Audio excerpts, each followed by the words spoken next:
last night encapsulates what the Mets have been this year. You have your $43.3 million starter on the mound, the guy that's supposed to be your number one guy, the guy that's going to set the tone for your entire team, the guy that's going to, that has won Cy Young awards, that's going to basically lead this team back to the promised land. And he's out in the middle of the fourth inning. Mm-hmm. And I mean, it was ugly.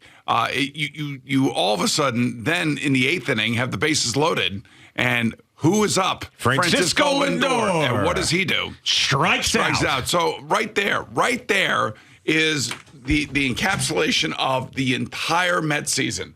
Thank you, Al, for getting my coffee. I appreciate it. Coffee's back in. We got new coffee, right? Brand new Dunkin' Beans delivered yesterday, and you are reaping the benefits of that delivery as we speak. Thank God for that, because I need it this morning because I'm exhausted from yesterday. Yeah. I will get to that in a minute. But this is the Mets season.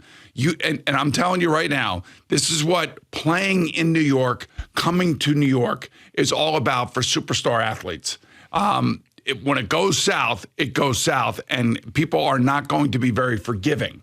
They're going to get angry. It's going to get ugly. It's going to be insulting, and you're going to make your $43.3 million and go into the bank and laughing all the way there. I know that he doesn't want to have this happen to him. I know that he wants to try to lead the Mets. I understand all of that, but this guy looks like he's cooked. He looks like he's completely cooked. Yeah. Especially after the Mets, without Pete Alonso, do what they do. And it's unfortunate that one of our favorite players, Brandon Nimmo, has an error in the outfield that leads to runs. I mean, those things happen. He's got to make the catch. But I was telling Fliegelman this morning, that encapsulated the entire Mets season up to this point. Just an absolute atrocious outing by their number one pitcher, making $43.3 million, and a strikeout by both Marte on a filthy pitch, by the way, we'll say that, and also by Lindor in the eighth inning. I don't know what else to tell you. Yeah, that's it. Those two guys, those three guys, these names they were mentioning, it's the only way that the Mets get themselves back into any sort of contention this year is on the backs of those guys. And do you feel like they could turn it around? I mean, I don't think Lindor, I think we've probably seen the best of Francisco Lindor in Cleveland. He's never going to be better than he was there. We might have seen the best of Francisco Lindor last year. I don't know if he's ever going to be better than that season. That was a good season for him.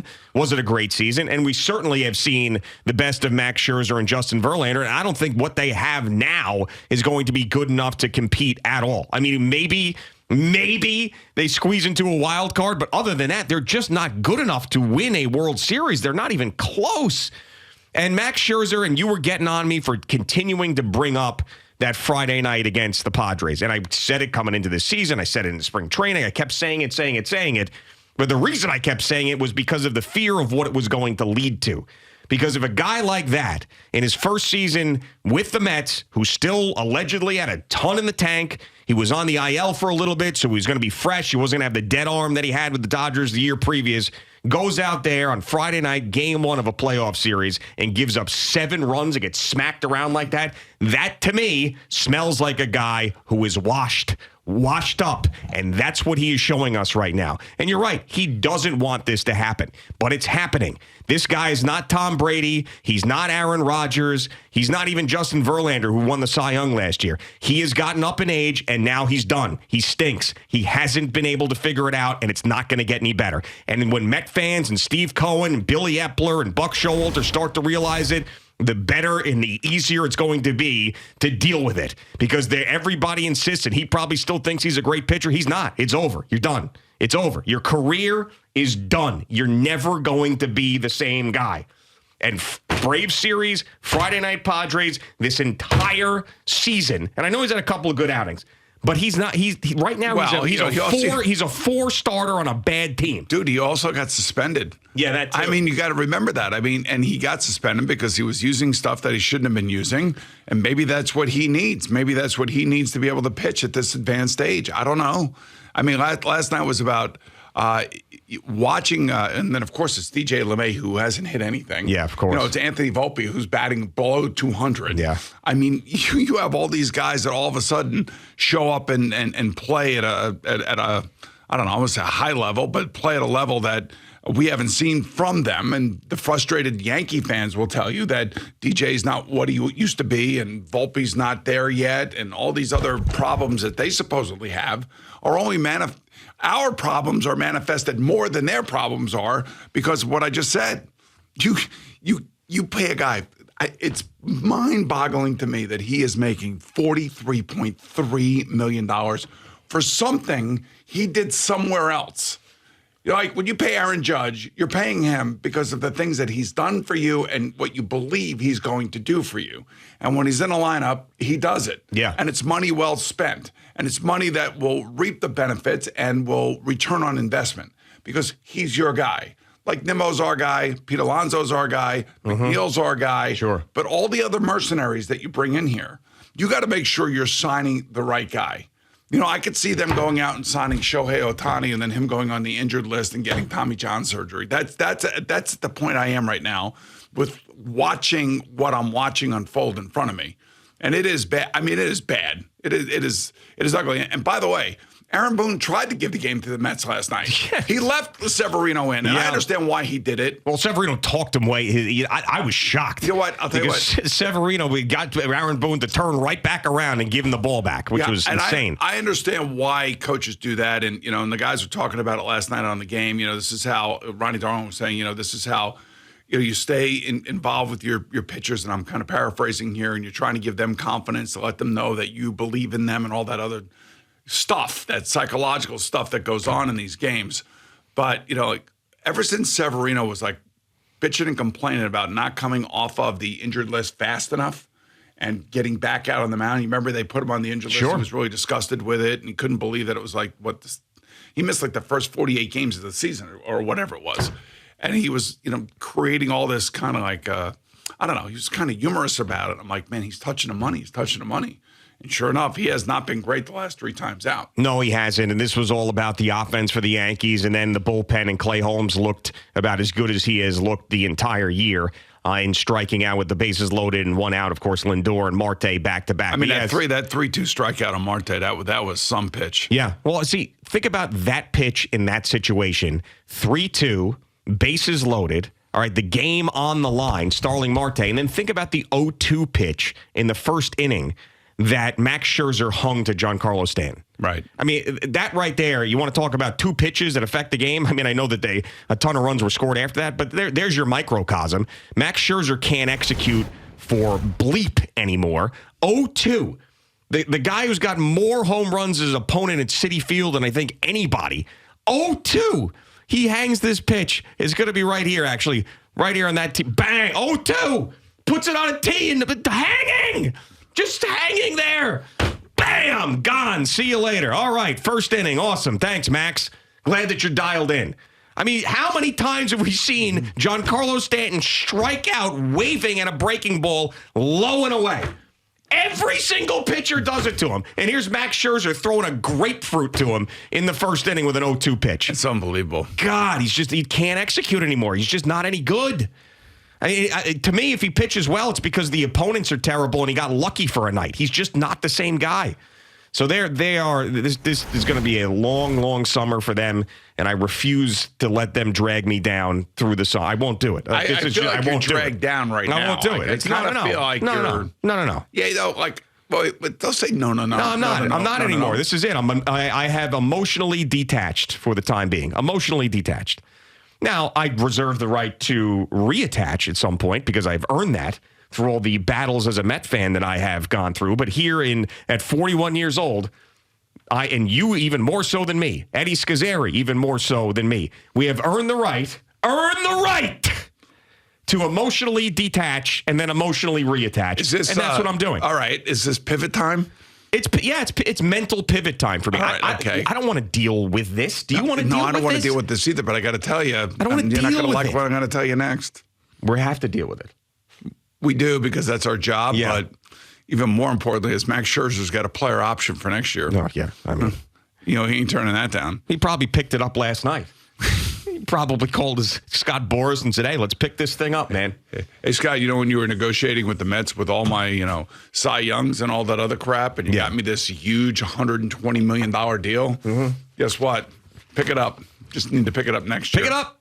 That's right. Oh, Grab it. He's got. Pick it up. You're right. It's. I feel bad because as a former athlete, I don't know if you knew it that I was. I've heard that you played. Yes. As a matter of fact, you brought it up yesterday at the golf tournament. I didn't appreciate it, but you did bring it up. Got a big laugh. Yeah, you're always about getting the laughs. I understand that. Yep. At your partner's expense, by the way. Oh, yeah, you would have done the same, I think. I mean, it was one of those things. You were there. I know. You were the foil. It was great. But then you stepped up. So, but anyway, go ahead. Anyway, what was I talking about? We're talking about being an athlete, a former athlete. And I understand what it means to have great success and also a level of failure that you don't ever expect. And I know that he is, 30, 8 or 9 or whatever it is. Even he has confidence issues because he's a human being. Like, we're all human beings. Yeah, of course, yeah. And we all, even though that some of us can do things that, others can't. Right. Like, you can play the guitar. I can't play the guitar. That is correct, yes. I could throw a football. You can't do, well, you could do that, but not at the level yes. that I used to be able to do that. That's correct, yeah. Right. And so Max Scherzer is one of those guys. He could throw a baseball and he could put it wherever he wanted back in the day when he was young and he was spry and his arm was lively. Now all of a sudden it looks like he's got dead arm. He's got calluses on his thumbs. He's using sticky stuff. I mean, it's just a freaking one drama after the next with this guy. But I believe the confidence is now shooken totally. Yeah, well, that's why he needs Blue Chew to get that confidence back because it is all about confidence. So maybe you should log on and get that prescription, get his confidence back. Yeah, we don't need Blue Chew standing out there with a stiffy, though. It'd be more entertaining than watching him just suck. But I'm with you on Scherzer, and he's that there. I had listed a bunch of moments. I will not do it again. Yes, but I listed a bunch of moments in my Met fan life that stick with me forever. And will be another one added to that list if this continues, and that will be the image of Scott Boras and Max Scherzer on that Zoom call when they met the media after the $43 million a year contract with the Scott Boras.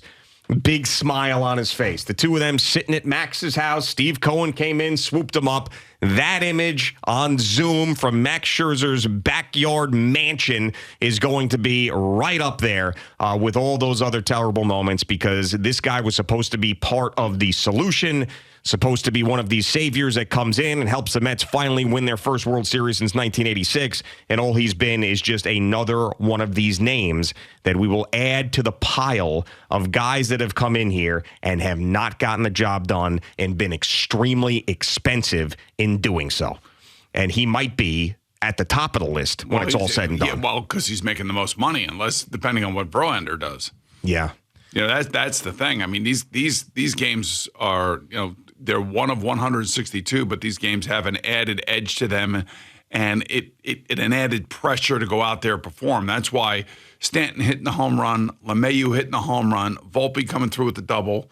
I mean, all of those things, that's great from the Yankee perspective. Yeah. And one of the reasons, and Fleegs brought this up to me earlier this morning, and it does make sense. I was wondering, like, where are the Met fans just ripping in the Scherzer as he's walking off the field? And I'm like, I don't know. And then Fleegs reminded me, he goes, about 30 to 40% of the fan base were the Yankees. Right. Yankees last night. That's why. Yep. I mean, the 7 line was there, but, they're out there in their orange shirts doing their thing. I don't think they really boo a lot. I think that Darren tries to be as positive as possible. So, I mean, I don't think they were booing him. But, I mean, it's just to go into a season like this after last year, I can't say that I'm totally shocked because I was fighting Mets fans in the offseason. We won 101 games, won 101 games. What does it mean? Nothing. Not a damn thing coming into this year, and they're showing it to you. I just think about 2 weeks ago after they swept the Phillies. Oh, yeah. Launching point spot or whatever after the Rays game, too. Yeah. Yeah, we're back. Oh, hey. Actually, some guy tagged me. I don't even know why I'm referencing this, but it's still funny to me. Some guy tagged me in a tweet to Steve Cohen and goes, hey, gee, remember you said Max Scherzer couldn't pitch anymore? What do you think about that, Uncle Steve? Yeah, that's right. The guy has a couple of starts in a row, and everybody's, crowing. Stop it. He's not your guy. You don't have to defend him. You're a Mets fan. You're not a Max Scherzer fan. The guy's not any good. And we've seen more guys than ever in their late 30s perform at phenomenal levels in sports. Hell, phenomenal. Justin Verlander last year. Verlander last year won the Cy Young. After Tommy John. Right. I mean, just insane performances from guys in their late 30s in early 40s, and in Tom Brady's case, mid 40s. And the Jets are counting on one this year in Aaron Rodgers, who could not look better and be in better shape. And he didn't have a great season last year, but he had the thumb issue, whatever. I think he's going to be great. He didn't have a great season, but still better season than 3/4 of the league. Yeah, exactly. I know for him, but Max Scherzer is not one of those guys. We cannot put him in the category of these guys that are performing at a high level at that age. He is not up to that standard. He is not up to that task. He's not good enough. He's not one of these guys that I sit there and admire because they're doing these things that I was just a couple years ago. I was their same age and they're like dominating. And I'm like, how the hell is this even happening? Like Tom Brady being older than me, looking like he's 25 years old. Like, I marvel at these guys. Max Scherzer's not one of them. He's not. He's not even close. He's not even close. I mean, he'll end up in the Hall of Fame and he'll collect all his money. He'll pick up his option. I think the Nationals are paying him till like 2075 because of the deferments that they have. And he'll just sail off into the sunset, leaving Met orange and blue rubble behind him.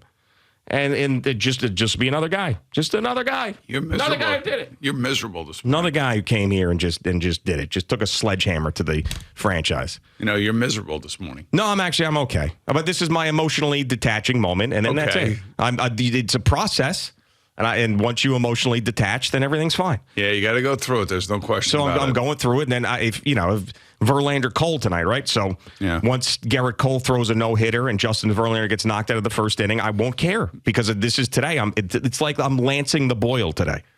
The Dr. Pimple Popper is squeezing the Met pus out of me, and then it's over, and then I'm done for the season. And if they end up playing well, then I'll come back, and you can call me a bandwagon guy, and that's fine. But I'm not letting these idiots ruin my good summer. I've had a great year. I know you. 2023 has been all. Yesterday could not have been a better day. And then it has to be capped off by this. A poop sandwich. Right, exactly. I know yesterday was a 10. I got to say that. There's no question about that. And I can understand like the way that we both feel this morning. Like we should be feeling like fulfilled. We should be feeling great. Cloud nine. But we don't. Yeah. Well, you know rays why? of sunshine. Yeah, because Max Scherzer served us a poop sandwich for dessert. See, I tend to want to see the glass half full, but after last night's performance and because of the other performances that you keep harping on, like my optimistic nature is like somehow it's like tapped down. Yeah. It's like you have stepped on my optimistic nature. Like I think they have too. I know they have too, but you amplifying it makes it worse. Okay. I'm glad that I have that type of effect on you, that I've dragged you down to this level. I actually am proud of that. But this was it. This was last night. I threw my hands up in the air and said, all right, fine. This is how it's going to be. Then this is how it's going to be. I'll fine. Thanks so much for watching the video. Please like and subscribe. And don't forget to hit the bell so you're notified when we're dropping new content.